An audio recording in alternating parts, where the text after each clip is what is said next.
pozdrav svima, dobrodošli na moj kanal i u moj novi video u kojem ću s vama podijeliti ideju za idealan poklon za babinje kojeg možete sami napraviti, tortu od pelena plus malog medu od krpice ili ručnika.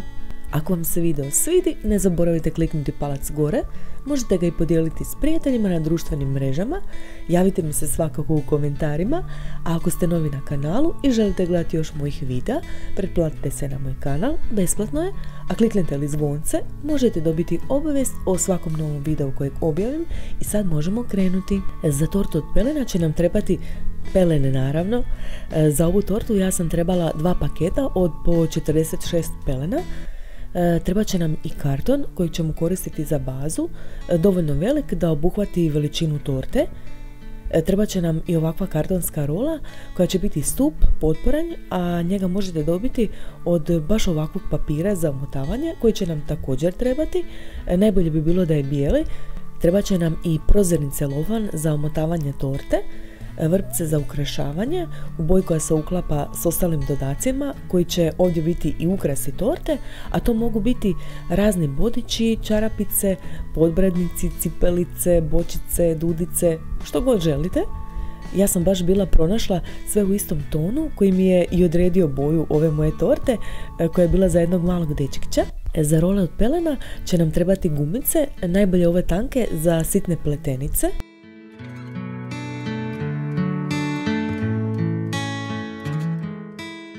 A za medu ću koristiti krpice od mikrofibre jer sam jedino njih pronašla u boji koja mi je odgovarala, iako bi još prikladniji bio mali ručnik.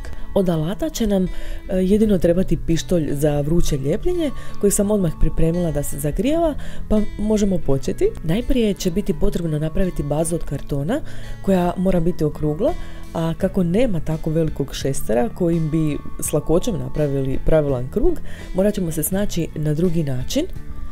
Za to će nam trebati tehnička ili kemijska, konop i flomaster. Potrebno je privezati konop na jednu i drugu pisaljku u dužini polovice promjera koji ćemo izmjeriti na kartonu prema veličini kruga baze koju ćemo koristiti. Nakon toga ćemo olabaviti čvor na flomasteru kako bi se mogao kretati, a tehničku zabosti na sredinu kruga koju ćemo iscrtati pomicanjem flomastera nategnutim konopcem.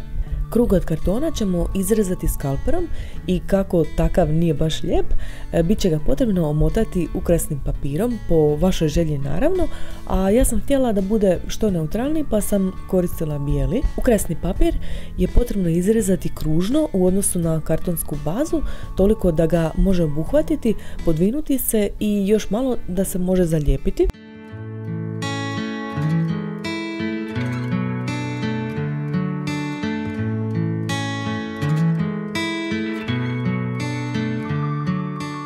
Kako bi bolje prionuo uz karton, najbolje koristiti ljepilo za papir kojeg je potrebno namazati po cijeloj površini kartona i zatim papir dobro utisnuti. Odmah je zaljepljen pa nema nikakvog čekanja, dok je za višak papira najbolje koristiti pištolj za vruće ljepljenje jer je ipak jače, a što je potrebno kako bi papir dobro prionuo uz rub kartona, obzirom da se stvaraju nabori koje ćemo kasnije još dodatno s vrućim ljepilom učvrstiti da ne strše.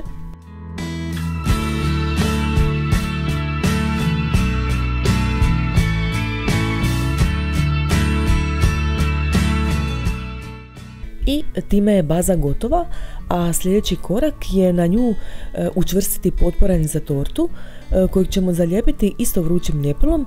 Odmah se zalijepi i bude dovoljno čvrsto, ali ja sam ga svejedno dodatno učvrstila s još jednim slojem ljepila.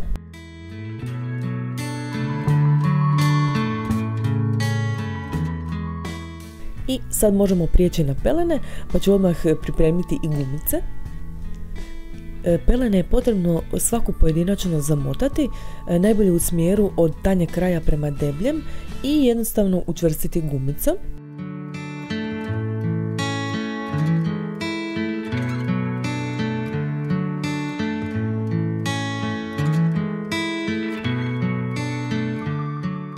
Znam, ovaj dio sad izgleda kao 3 dana jahanja, ali zapravo nije tako strašno, ide relativno brzo i ovdje bih vas samo upozorila da kod kupnje pelena radije kupite veće, jer neke bebe, kao što je to bio ovaj mali bebač, jako brzo napreduju i ja sam s ovima došla doslovno u zadnji čas prije nego ih je prerastao.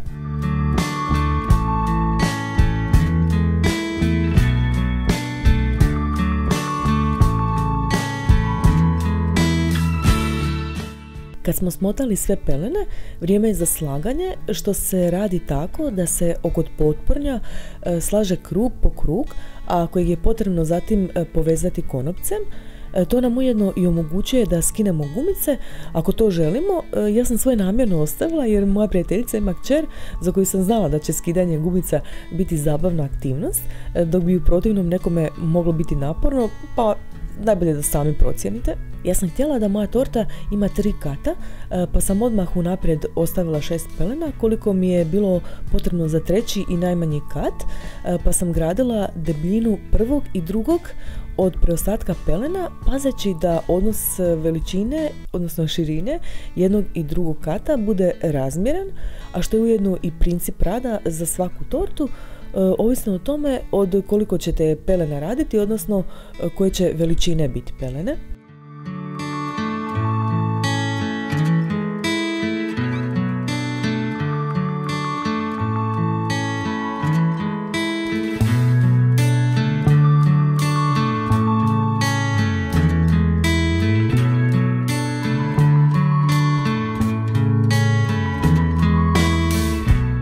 Višak potpornja jednostavno određemo skalperom i sad je baza torte gotova, pa možemo prijeći na ukrašavanje. Naravno, ne može snimanje proći bez mog pasurka, koji je srećom bio umoran, pa je htio otići spavati.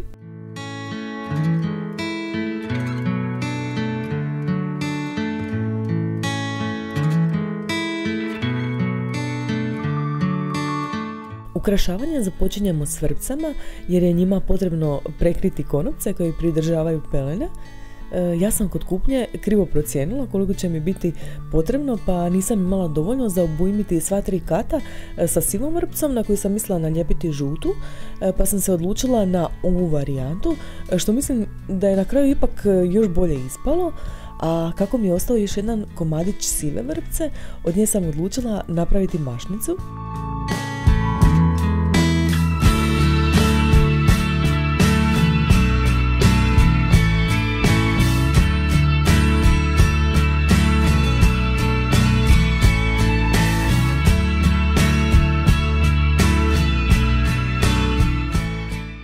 Ovdje slobodno dajte mašti na volju, isto kao i s kombiniranjem dodataka koje je ipak potrebno izvaditi iz pakiranja kako bi bili podatniji za savijanje i ukrašavanje, a pakiranja sačuvajte kako bi mame mogle vidjeti sve potrebne informacije o robici i ostalim proizvodima.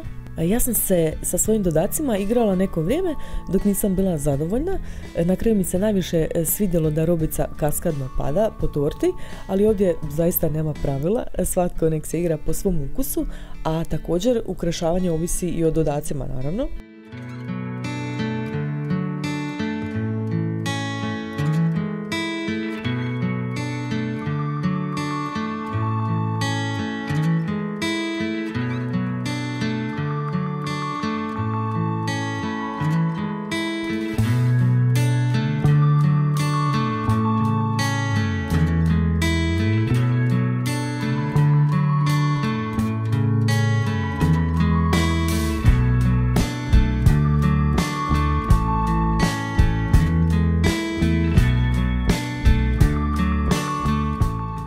Kad smo gotovi s ukrašavanjem, potrebno ju je umotati u celofan i zavezati, najbolje s istom vrpcom koju smo koristili na torti, pa i o tome treba voditi računa kod kupovanja vrpci.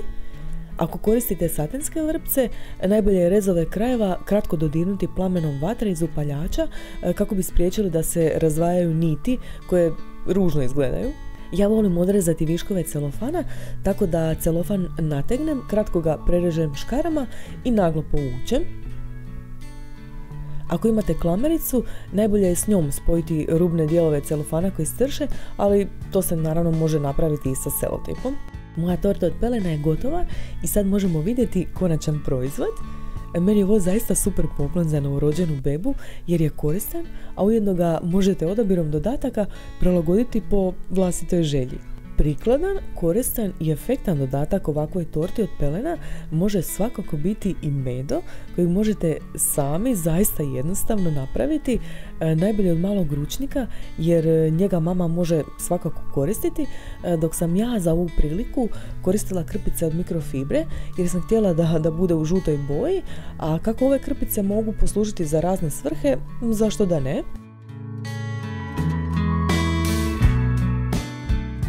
Tehnika je zaista vrlo jednostavna. Potrebno je 2 suprotna kraja krpice ili ručnika zarolati sve do sredine, prelomiti na način da jedan kraj bude duži od drugoga. Na dijelu gdje će biti glava mede razmaknuti zarolani dio na način da se malo ostavi u dijelu gdje će biti uši, a ujedno pazeći da dio glave bude malo napuhan. Opet će nam biti potrebne isto one male gumice za pletenice kojima ćemo oblikovati glavu, tako da ćemo jednom privezati vrat, a sa druge dvije uši.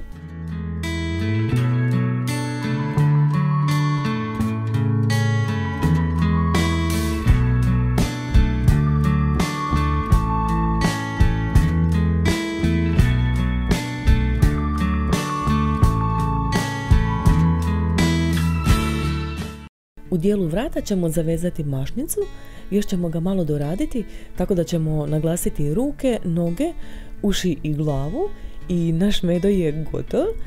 Ja ga na kraju ipak nisam stavila na tortu jer mi ova nijansa žute previše odskakala, ali je medo jako razveselio bebačevu seku Saru i time smo došli do kraja još jednog videa.